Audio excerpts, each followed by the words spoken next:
본문을 가지고 부활의 증인이 되라, 부활의 증인이 되라라는 제목으로 말씀 증거하겠습니다. 글로벌 미션지에 따르면 10년 전에 종교개혁의 중심지였던 이 독일이 약 40%의 개신교가 있었다고 합니다. 그런데 최근에 기사에 보면 기독교 개신교의 비율이 13%로 폭락했다라는 기사가 있었습니다. 물론 13%도 적지 않은 수입니다. 큰 수치입니다. 하지만 대부분의 이 독일의 개신교층의 기독교인들이 대부분 노년층에 국한되어 있다 보니까 앞으로 이 개신교의 미래가 밝지 못합니다. 비단 이 독일에만의 문제가 아니라 유럽 전 지역의 공통된 모습들인데요. 스페인은 무려 개신교가 0.5%밖에 안 된다고 합니다. 프랑스는 2%라고 하니 참으로 안타까운 상황입니다. 근데 이에 비해서 반대로 이슬람교나 힌두교의 비율이 상당히 증가 추세입니다. 왜 이렇게 유럽의 복음 화율이 저조해지는 이유가 무엇인가? 그 원인이 여러 이유가 있겠지만 한 가지를 들자면 지금 유럽 사람들의 이 사고가요, 합리성이고 논리적이고 이성적인 이런 사고, 그것이 신앙과 신학에 영향을 주고 있기 때문이라 생각됩니다. 행위와 노력으로 구원을 이루는 이 합리적 사고, 십자가의 죽으심과 부활을 믿기만 하면 구원 얻는다는 것에 대해 이 유럽 사람들이요, 이렇게 별로 탐탁지 여기지 않습니다. 이미 유럽의 신학은요, 자유주의 신학의 대세를 이루고 있습니다. 지난 4월 27일에 우리 원데이 다니엘 기도 때 강사로 오셨던 이정훈 교수님께서 아브라함 카이퍼 얘기를 한번 했습니다. 네덜란드 화란에 수장까지 하면서 복음을 수호했던 그 열정을 우리가 본받자, 막 그런 얘기를 했었는데, 이미 그 나라 역시도요, 이 전통적인 신학, 보수적인 복음주의가요, 이미 소수가 되어버렸습니다. 그나마 우리나라는 성경을 그대로 믿고 예수님의 동정녀 탄생과 십자가의 죽으심과 부활, 우리가 믿지요. 그런데 우리가 믿고 있는 이런 신앙의 주류는요, 사실 전 세계의 많은 사람들 100%라 했을 때 10%도 안 됩니다. 대부분의 사람들이 하나님을 믿는다라고 말하면서 성경을 믿지 않고 있다라는 것입니다. 그리고 성경에서 기록되어 있는 사실조차 믿지 않습니다. 하나님으로부터 믿음은요, 사람으로부터 시작되는 것이 아니라 하나님으로부터 시작되는 것이죠. 성령의 역사기 때문에 믿어지는 것입니다. 지금 사람의 노력으로 종교를 탐닉하다 보니까 유럽 사회는요, 불교든 힌두교든 심지어 행인 구원이 가능한 가톨릭이나 이슬람교는 이 포교율이 상승 곡선을 이루고 있는 것 같습니다. 그런데 오늘 우리가 말씀을 보고 있는 이 고린도 교회도요, 이 사람들의 생각 속에는 합리적이고 이성적인 사고, 헬라적인 사고가 그들 안에 팽배해 있습니다. 우리가 이렇게 히브리서 11장 하면 믿음장이고 또 고린도에서 13장 하면 사랑장으로 불리고 있는데요. 이제 우리가 고린도에서 15장을 다루면서 그동안 12장부터 14장의 은사와 관련된 이 고린도 교회 안에 분열을 조장케 했던 은사에 대해서 정리를 하고, 이제 15장에는 부활에 대해서 이야기를 할 겁니다. 고린도 교회 안에 수많은 문제들이 있었습니다. 그 중에 한 가지가 바로 부활에 대한 분쟁이었습니다. 사람들이 사고하기를 어떻게 죽은 사람이 살아날 수 있느냐라는 이 비논리적인, 비합리적인 사고에 대해서 받아들이지 않았습니다. 당시 예수님의 부활에 대해서 반대하던 이 그리스도인들이 어떤 부류가 있었냐면 두 부류인데요. 하나는 이 유대인 출신의 이 그리스도인이 된 사람들입니다.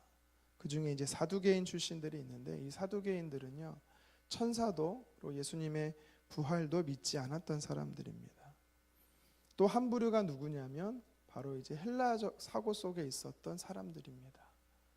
헬라 철학 속에 빠져 있었던 사람들이 예수님을 믿어서 이제 하나님의 자녀가 됐는데, 그들의 사고 속에서는요, 영은 부활할 수 있지만 육체는 부활할 수 없다라고 생각을 합니다.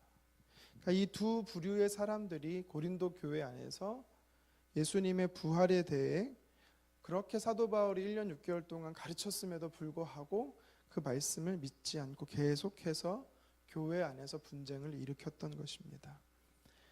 그들이 주장했던 예수님의 이 십자가의 죽으심과 부활에 대한 반대의 세 가지 학설이 있습니다. 첫 번째 잘못된 학설은 기절설이라는 게 있어요. 기절설. 그게 뭐냐면 예수님이 십자가에서 달리셨지만 죽으신 게 아니고 기절했다라는 겁니다. 그런데 성경이 뭐라고 말하고 있습니까? 이 로마 백부장이 예수님의 옆구리를 찔러서 피와 물이 흘러, 다시 말해 사람이 죽은 걸 확인했다라고 성경은 기록하고 있습니다. 아리마대 요셉이 장례하려고 빌라도에게 이제 부탁해서 십자가에 끌어내리죠. 이것이 죽지 않은 상태에서 예수님을 끌어냈기 때문에 예수님이 다시 살아났다라고 잘못된 주장을 하는 것이죠. 두 번째는 도난설입니다. 도난설. 이게 뭐냐면 예수님을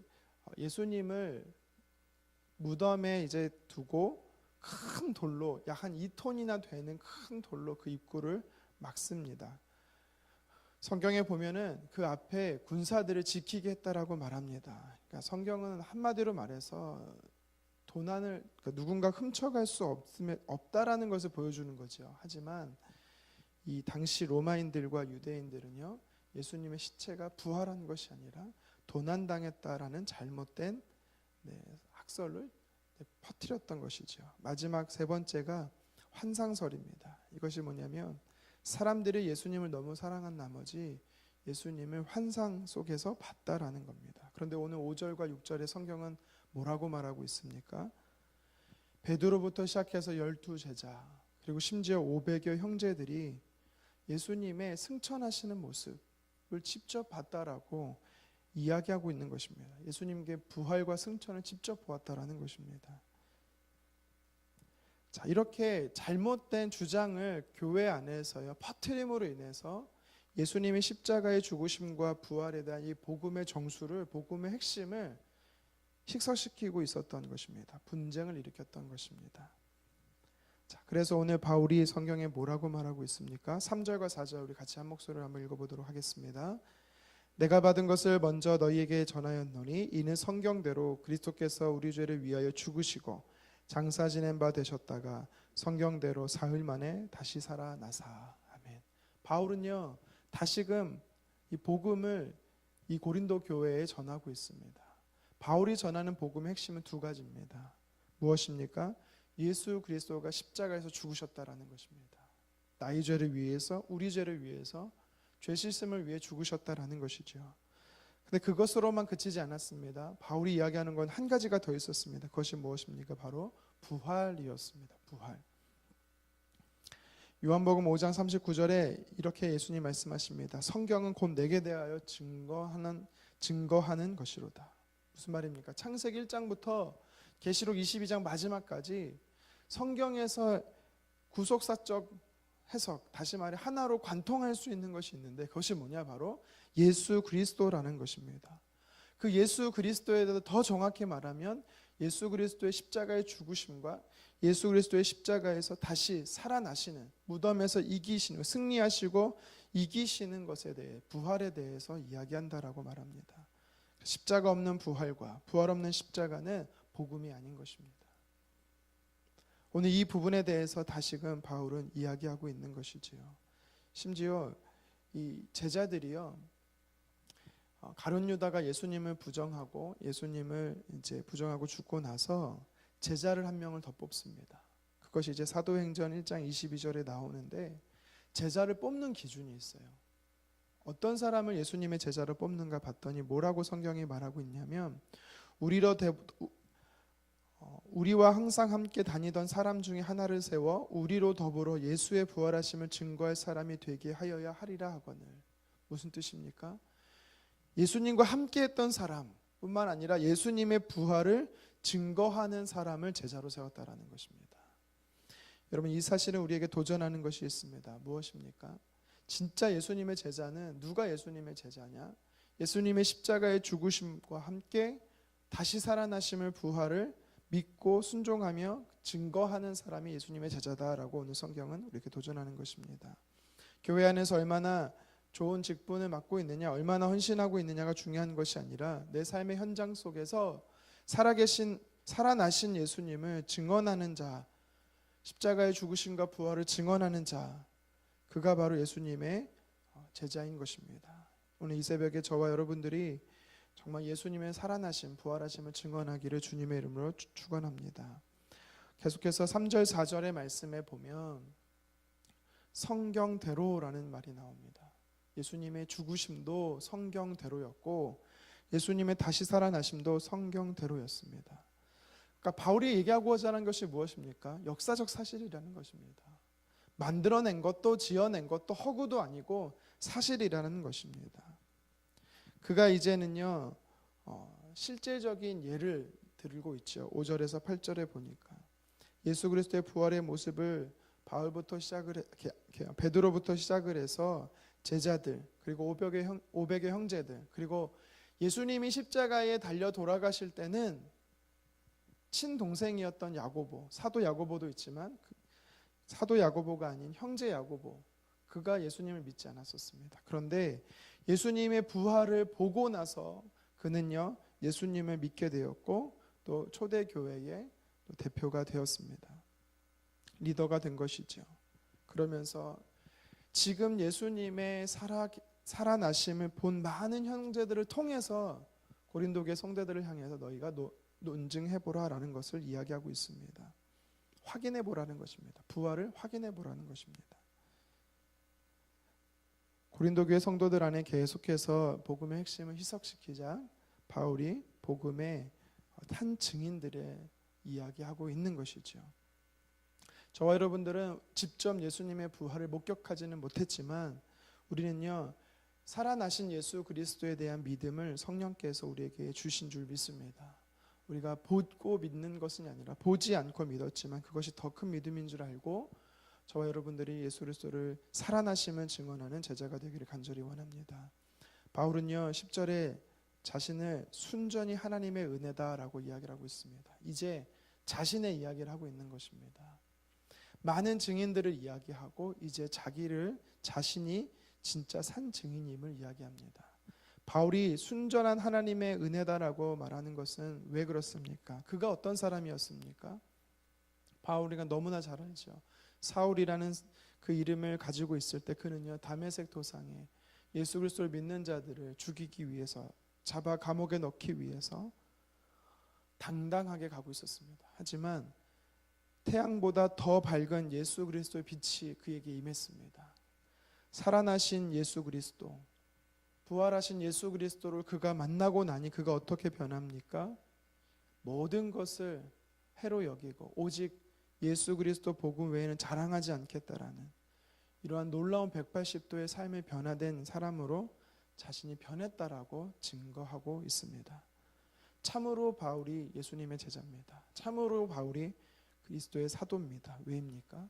부활하신 예수님을 드러내고 있기 때문입니다. 이 말씀을 보면서 우리가 도전받는 것이 있습니다. 왜 사람은 바뀌지 않는가? 왜 생각이 바뀌지 않는가? 그것은요 바로 부활신앙을 믿지 않기 때문입니다. 순천에 가면 한 교회가 있습니다. 그 교회는요 온 성도들이 간증하게 목사님이 시킵니다. 그런데 강조하는 게 한 가지 있습니다. 이 목사님이 강조하는 게 있습니다. 그것이 뭐냐면 부활하신 예수님을 만나는 것입니다. 부활하신 예수님을 만나면 삶이 변한다라고 목사님이 주장합니다. 물론 목사님의 주장이 아니라 바로 오늘 성경에서 말하는 주장인 것이죠. 왜 내가 삶이 변하지 않는가? 왜 내 사고가 변하지 않는가?